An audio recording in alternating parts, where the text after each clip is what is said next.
Welcome to the Deep Dive. We are here to take a stack of sources, articles, historical research, and some pretty deep theological papers, and really just pull out the critical knowledge you need to be instantly well-informed. And today, we're opening a fascinating chapter in, well, both religious and social history. Yeah, it's one that's often misunderstood. People think it's purely historical, quaint, or, just something on a box of oatmeal. And that, right there, that's the essential tension we're exploring today. We are diving into the Religious Society of Friends, better known to the world as Quakers. Right, so the popular image is what? Simple clothes, 17th century figures, silent meetings. Exactly. But our source material, which covers everything from their really radical origins to their modern global demographics, it reveals a movement that is so much more complex. Politically explosive, even. Oh, absolutely. And surprisingly, the modern global version is overwhelmingly Christian and evangelical. That disparity is really the mission statement for this deep dive. We need to go beyond the stereotype. To uncover the radical core beliefs that first ignited the movement, trace the huge social changes they championed, abolition, prison reform, and, I think most importantly, explain the dramatic theological splits that created the modern Quaker identity. It's a study in how a deep spiritual conviction actually translates into tangible action. So before we jump into the 17th century revolution, where should we start? The name. Yeah, let's start with their names, plural. Members call themselves friends. And that's a deeply biblical term, right? It's rooted in the Gospel of John, chapter 15, verse 14. You are my friends if you do what I command you. Okay, so they're friends, but we all know them as Quakers. And that's a great story, isn't it? It really highlights their immediate conflict with authority. It does. The story goes back to 1650. The founder, George Fox, was brought before a couple of magistrates, Gervase Bennett and Nathaniel Barton. And the charge was what, blasphemy? Religious blasphemy, yeah, for his unconventional preaching. And the sources say Fox, who was never one to back down, he just spoke directly to Magistrate Bennett. And told him to do what? He told him, in no uncertain terms, to quake before the authority of God. Wow. And Bennett, either out of spite or maybe just to ridicule him, he immediately throws the label back at Fox and his followers. He calls them Quakers. And it stuck. But it wasn't just an insult, right? The sources say early friends were known for this very intense physical worship. They would literally tremble or shake. They'd quake, yeah. Yeah. As they were overcome by what they believed was the immediate presence of God's Spirit. So it wasn't just derision, it was also kind of a description of this very intense, unmediated spiritual experience. And that brings us right to the core concept, the theological earthquake that defines the whole movement, the inward light. Exactly. This belief that every single human being has a piece of the divine inside them, a direct personal experience of Christ, that is the root of all Quaker radicalism. Everything flows from that one idea. And speaking of radical shifts, let's preview the geography. Because when you think of Quakers, you probably think Pennsylvania, maybe Britain. Sure, they're historic strongholds. But the reality today is completely different. The global population of adult Quakers was estimated at around 377,000 back in 2017. And you might assume the U.S. and Europe still dominate, but the data is just startling. North America has about 22% of that total. Okay. 49%. Almost half of all adult Quakers live in Africa. Wow. Yeah, specifically in countries like Kenya, Burundi, and Rwanda. This single fact just completely upends the traditional Western view of Quakerism. It shows a faith community that is predominantly evangelical, non-white, and non-Western. That's incredible. And finally, we have to preview their social impact. This is what happens when you translate that inward light into action. It's a huge legacy. We're talking about a group that was awarded the Nobel Peace Prize in 1947 for their centuries of dedicated peace and humanitarian work. They were instrumental in the abolition of slavery, prison reform, and even launching the women's suffrage movement. It's an absolutely unmatched record for a group that has always been, numerically pretty small. Okay, let's jump straight into that radical core, Section 1. We're in mid-17th century England. Right. This is the period after the English Civil War, and it's a time of just immense spiritual and political turmoil.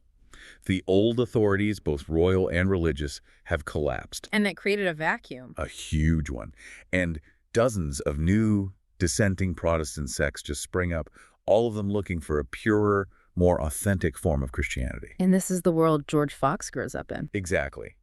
And he is deeply, deeply dissatisfied. He looks at the Church of England and just sees empty ceremony. But then he looks at the other nonconformists, preachers, and they don't have the answers for him either. So what was he looking for? He was searching for an immediate, true religious experience, not just an intellectual debate or, memorizing scripture. He wanted the real thing. And the moment of revelation comes in 1647. It does. He realizes, and this is the quote, "There is one, even Christ Jesus, who can speak to thy condition." That one sentence, that's the engine of Quakerism. It is. It says you don't need a middleman. You don't need a priest. You don't need a church. You don't need a ritual. You can connect directly with God's Spirit right inside of you. Which was revolutionary. It completely bypasses the entire church structure. Of course. Because if every single person can access the divine directly, what's the point of an ordained paid clergy? Why do you need creeds? Why do you need sacraments like baptism or communion? Fox saw all of that as just external stuff. External forms, yeah. Yeah. He wanted to restore what he called a true, pure Christian church based on that immediate personal guidance. And this connects back to that biblical idea of the priesthood of all believers, right? From the first epistle of Peter. Precisely. Friends have always rejected these complex hierarchies because they believe the divine spirit is the only real guide. The inner light is the foundation for rejecting creeds, which they felt just limited God's ability to reveal new truth over time. And this was not a quiet message. Fox and his followers, this group called the Valiant 60, Right. They traveled aggressively preaching this. They did, through Britain, overseas. But what's really critical to note here is the immediate and radical elevation of women. Why was that? Well, because spiritual authority wasn't based on gender or education. It was based on who was led by the Spirit. So many of the most powerful early Quaker ministers were women. It was unheard of. That idea of equality really restructured their entire lives. They promoted what they called holy conversation, meaning every part of their life had to reflect their faith. Which gave women this incredible moral and spiritual power as sort of arbiters within their community. No. Totally unheard of in 17th century society. But this radicalism, it came with a huge price. A severe price, yeah. I mean, just imagine you're a magistrate in the 1650s. Your entire social and political order is built on people swearing oaths of allegiance to the king or the church. And Quakers refused to do that. They refused. They argued that you should tell the truth all the time, so a special oath is redundant. It implies a double standard. They also refused to pay tithes to the Anglican Church. Or even tip their hats to nobles. Right, because all men were equal before God. And that wasn't just seen as religious dissent. The authorities saw it as a blasphemous challenge to social and political order. It was anarchy. Anarchy dressed in plain clothes, exactly. So this led to official persecution. You have the Quaker Act of 1662, the Conventicle Act of 1664, all levying harsh penalties. Thousands were imprisoned. Many died in jail. And when they sent missionaries to America in the 1650s, it got even worse. Oh, much worse. Just look at the Massachusetts Bay Colony, where the Puritans had set up this very rigid, theocratic society. So when the first Quaker missionaries, Mary Fisher and Ann Austin, arrive in Boston in 1656, what happens? Sources are really clear. They were immediately imprisoned. They were kept on the ship for 5 weeks before they were even allowed to disembark. Their books were seized and burned by the public hangmen. And then they were banished. Promptly banished. The Puritans saw the Quaker idea of the inner light as the ultimate heresy. They thought it would lead to total moral and societal collapse. And the defining moment of this whole persecution, the story that really cements them as martyrs for conscience, is Mary Dyer. Mary Dyer. After being banished, she kept coming back to Massachusetts to protest the laws against Quakers. And in 1660, she stood defiant, refused to stop her mission. And was hanged near Boston Common. Hanged.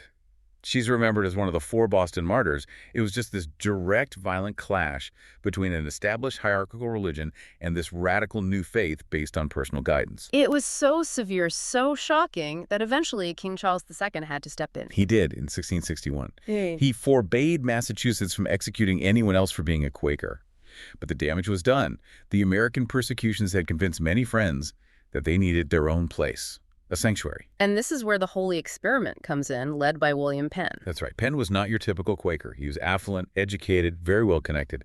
He'd been persecuted himself, but he used a massive land grant from the crown, a debt owed to his father, to establish a new colony. First West Jersey in 1676, and then most famously Pennsylvania in 1682. And this wasn't just a place of tolerance. It was designed from the ground up to be a commonwealth built on Quaker principles.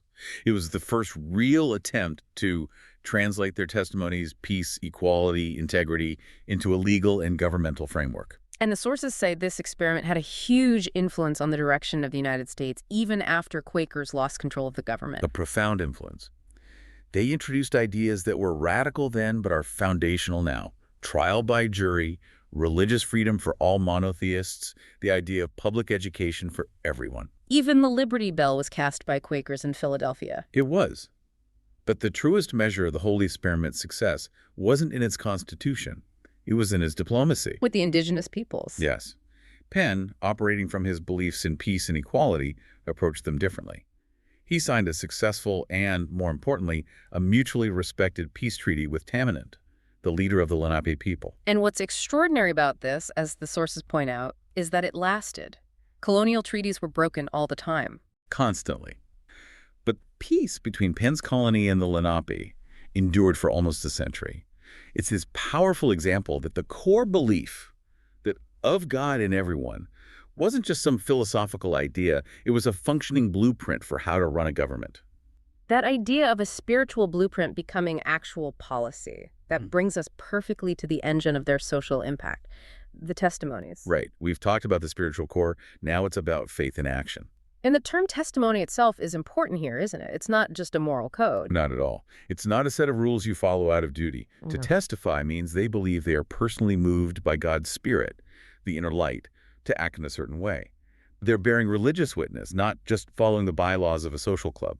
The sources group these values using acronyms. In the UK, it's often STEPSES: simplicity, truth, equality, peace, and sustainability. And in the U.S., you often hear SPICES, which adds community. But the one that's always at the center of all of them is integrity or truth. Let's talk about some practical examples. The testimony of integrity led to what they called plain language. Right. This meant rejecting social customs that implied hierarchy.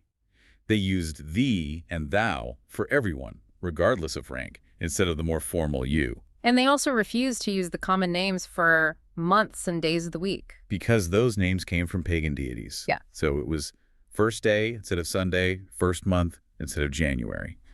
That level of detail really shows how deeply the inner light guided their everyday choices. They also didn't celebrate religious holidays like Christmas or Lent. Their thinking was, since Christ's teaching should inform every single moment, why elevate one day above others?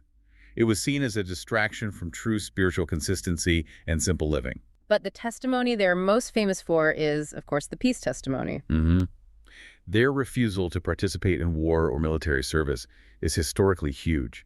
It comes directly from the belief that Christ preached peace, and since there is that of God in everyone, killing another person is just spiritually impossible. And their stance on not swearing oaths made them ineligible for military service anyway. Right. It made them outsiders and a target for suspicion, especially during times of war. But they achieved a major legal milestone pretty early on. The conscientious objection status. Yeah. In Great Britain, they were granted formal legislative exemption from fighting as early as 1757. That was a massive victory for freedom of conscience. And this commitment was tested dramatically during the World Wars. It was. But they didn't just refuse to fight. They channeled that energy into organized, active humanitarian aid. They created the Friends Ambulance Unit, the FAU, in Britain, and the American Friends Service Committee, or AFSC. And what did they do? The FAU ran ambulance services in hospitals, often right on the front lines under heavy fire. They treated casualties on both sides, maintaining strict neutrality. The AFSC provided reconstruction aid, helped refugees, ran feeding programs all over Europe. And this tangible action, this dedication to rebuilding instead of destroying, is what led to the Nobel Peace Prize in 1947. It is. That's probably the ultimate expression of the peace testimony in practice. Beyond peace, the testimony of equality drove their social justice work. Let's talk about abolition. It's a complex history, we have to be clear. In the beginning, in colonial America, it wasn't uncommon for Friends to own slaves. They were part of the existing social structure. But their core belief in the inner light was like a theological time bomb. That's a great way to put it. By the mid-1700s, figures like Benjamin Lay, Anthony Benazet, and especially John Woolman began to aggressively testify against slave ownership within the society. How did Woolman do it? He traveled thousands of miles going from meeting to meeting and would refuse to eat at the tables of slave owners. He just slowly, persistently convinced them that slavery was incompatible with the inner light. And it worked. It became this internal movement of moral suasion. It did. By the end of the American Revolution, slave ownership among Quakers was almost completely eliminated, and then the movement went global. 9 of the 12 founders of the main anti-slavery society in Britain were Quakers. And they partnered with Anglicans like William Wilberforce in Parliament. They had to, because they couldn't serve themselves. But they provided the moral backbone and the grassroots organizing for the entire British abolition movement. And in the U.S., you have figures like Levi Coffin, the so-called president of the Underground Railroad. This principle of equality wasn't just about race, though. We see it in prison reform with Elizabeth Fry. Absolutely. Her work led to standardized reforms for female prisoners all across Europe. And crucially, women's rights. The women's suffrage movement in the U.S., it basically started at the Seneca Falls Convention in 1848. And who organized it? 5 women. 4 of them were Quakers, including the incredible Lucretia Mott. Their spiritual tradition, which had allowed women to speak publicly in meetings since the 1650s, made them the only group with the framework to really kickstart the whole movement. Okay, so here's where it gets unexpected. All these testimonies, integrity, simplicity, peace, they led to immense economic success. It's true. They became what some historians call natural capitalists. Because they were excluded from worldly professions like politics or the military, they funneled all their energy and talent into business. And their reputation for integrity made them highly trusted. Exactly. Their word was their bond. And the success stories, especially in Britain, are monumental. You're talking about dynasties. Barclays, Lloyds Bank, Friends Provident Finance, C&J Clark and Shoes. And the chocolate makers. The big 3. Cadbury, Rowntree, and Fry. All started by Quaker families. They weren't just merchants either. They drove innovation during the Industrial Revolution. Abraham Darby pioneered new methods in iron making. Edward Pease was the driving force behind the world's first public steam railway. And that economic power naturally led to philanthropy. Of course. The sources highlight that Oxfam was founded by a Quaker-led famine relief committee during World War II. And a key founder of Amnesty International was a Quaker named Eric Baker. So if you step back, you see that for Friends, the inner light was a complete worldview. It guided everything from their language to global finance to human rights organizing. That incredible depth of early radicalism makes the next phase of Quaker history, the quietist period and the splits, so challenging. It's a move from this explosive unity to, well, fragmentation. That's right. As the persecution eased and the society got more established, they entered the 18th century with a huge shift toward quietism. So a focus on inward spirituality. Intense inward spirituality. The focus shifted away from aggressive conversion efforts toward this meticulous internal discipline, this passive waiting on God. Which seems paradoxical. They're so active socially, but inwardly they become quietists. Precisely. They became very inward-looking. And their numbers in England and Wales just plummeted. The sources say membership dropped from 60,000 around 1680 to under 20,000 by 1800. They became highly regulated internally. For example, if you married a non-Quaker marrying out, your membership was automatically revoked. They became spiritually stagnant because this focus on purity and withdrawal replaced that earlier evangelical fire. But then, in the 19th century, especially in America, the tensions that had been simmering just exploded into these massive splits. The first big one was the Hicksite Orthodox split around 1827. And this wasn't just theology. It was also rooted in geography, culture, and class. The Hicksites, named for Elias Hicks, were mostly agrarian, often poorer and more rural. And they held on to that original radical idea, right? The inner light as the ultimate authority. The superior authority, yes. Following the spirit within was more important than a literal reading of the Bible. They were also very suspicious of the rising urban market economy. The Orthodox Friends, on the other hand, were typically wealthier, more educated, urban. And they were looking outwards. They wanted to align Quakerism with mainstream Protestant orthodoxy. They wanted to move from being a radical sect to a respectable church. And the split happened when Hicks's views were seen as contradicting core Christian beliefs. Particularly about the divinity of Christ, yeah. But the fragmentation didn't stop there. The Orthodox branch then got caught up in the Second Great Awakening. The huge Protestant revival movement sweeping America. Exactly. And this led to the rise of evangelical Quakerism, heavily promoted by an influential British friend named Joseph John Gurney. And Gurneyite Quakerism, what did that look like? It embraced revival meetings, Sunday schools, a more structured worship. It pulled the Orthodox Friends into the holiness movement, which was a huge evangelical trend focusing on Christian perfection and critically biblical infallibility. This is a massive theological shift. They move away from the universalist idea that Christ died for all humanity, and they embrace something of penal substitutionary atonement. Right, and let's unpack that. Penal substitution is a core Protestant doctrine. It holds that Christ took the punishment, the penalty, that God rightfully imposed on sinful humanity. He was literally a substitute for the sinner. So for Orthodox Quakers to adopt this, they had to move toward a much more structured doctrine that required a literal reading of the Bible. It was a huge change. And this rapid shift toward evangelicalism caused yet another split among the Orthodox Friends. The conservatives. The Conservative Friends, or Wilburites, after their leader John Wilbur.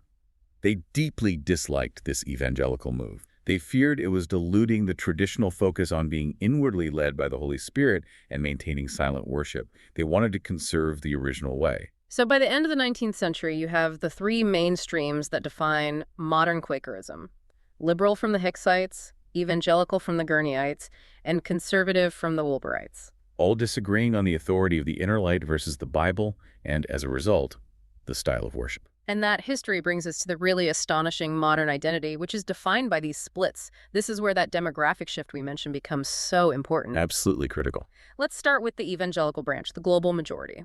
They practice programmed worship. And they are a staggering 89% of Friends worldwide.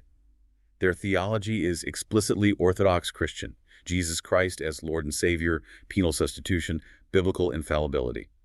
They look and sound a lot like other mainstream Protestant evangelical churches. So their worship is structured. Very. They have a paid pastor, prepared sermons, hymns, choirs, scheduled Bible readings. And this model is dominant in Latin America, parts of the U.S., and most importantly, across Africa. Why was it so successful there? When 19th century Orthodox missions went into places like Kenya, they offered a structure pastors, clear doctrine, community institutions that was culturally familiar and very effective for evangelism. The traditional, silent, spontaneous waiting worship just wasn't as exportable. Okay, then you have the liberal branch. This is the version we often see in Western media, but they're only about 11% of the world total. Right. And their worship style is unprogrammed or waiting worship. This is the famous silent gathering. Participants sit together in expectant waiting upon God. No clergy, no agenda. And if someone speaks? Vocal ministry is totally unplanned. It's offered only when an individual feels the Holy Spirit is leading them to deliver a message to the group.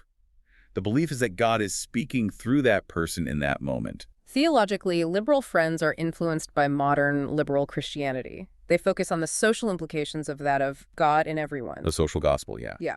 And they tend to place the inner light above a literal reading of the Bible. They believe God's continuing regulation takes precedence. And it's within the smaller liberal wing that we find the theological extremes that cause a lot of controversy, like Universalist Friends. Universalists affirm religious pluralism. They believe that if God is in everyone, then non-Christian religious experiences, Hindu, Buddhist, Muslim, can be equally valid paths to God. And then even further, you have non-theist Quakers. Yes. This group includes atheists, agnostics, and humanists who value the Quaker community and its ethical testimonies, peace, equality, simplicity, but they don't profess a literal belief in God or Christ. And the sources say that in Britain, a pretty significant minority, maybe 30%, hold these views. For them, the inner light isn't a supernatural divine presence. It's a commitment to the communal process of seeking truth and conscience. They value the process of waiting and listening, even if they attribute the guidance to human ethics rather than a deity. But we have to come back to the scale of the movement. The majority of Friends today are in Africa, almost half the world's Quakers. 49%. It means the face of modern Quakerism is evangelical. The Western, unprogrammed liberal perception is, statistically speaking, inaccurate. And yet, there's this extraordinary counterexample in the Middle East, the Palestinian Quaker community in Ramallah. An active community there since the late 1800s, they established vital institutions like the Ramallah Friends School, which is still there today. And what's fascinating is that their meeting house, despite their formal affiliation, often hosts unprogrammed worship. It does. It brings together Christians, Muslims, non-Quakers. This community, having survived so much conflict, serves as this incredible spiritual resource, showing that the root of the faith, that silent, expectant waiting, can transcend all these divisions when the context demands it. So as we wrap this up, it feels like Quakerism is defined by these two constant, powerful forces. There's the immediate spiritual revelation that started it all. And then the almost continuous fragmentation of its structure ever since. That tension is still theological. You have the unity of the core testimonies, peace, equality, simplicity as this common moral ground. But then you have these deep splits between the evangelical majority, who uphold the Bible as infallible, and the liberal minority, who prioritize the immediate inner light. Our sources really show that understanding Quakerism isn't just about history. It's a direct look at how profound spiritual beliefs can translate into powerful, tangible social and economic reform over centuries. Absolutely. The belief that there is that of God in everyone Yeah. wasn't passive. It literally forced the movement to dismantle slavery, champion gender equality, and invent models for humanitarian aid. It's a remarkable testament to the power of acting on deep conviction. George Fox's original vision, that immediate guidance, still shapes the movement 350 years later on every continent. Whether that guidance is sought in silent waiting or within a prepared sermon. We started with Fox's desire to feel him to be my root, my life, and my foundation. That deep, personal, immediate connection is still the core. But the question that remains, I think, given the global scale and the fragmentation, where the majority are now evangelical Christians and the minority includes non-theists, is a profound one for everyone. Which is? What does it mean to truly look for that still small voice and seek unity and shared action when your community is spread across every continent and divided by doctrine, belief, and worship style? The search for that unifying inner light, whatever you call it, continues to define this incredibly resilient and influential religious society.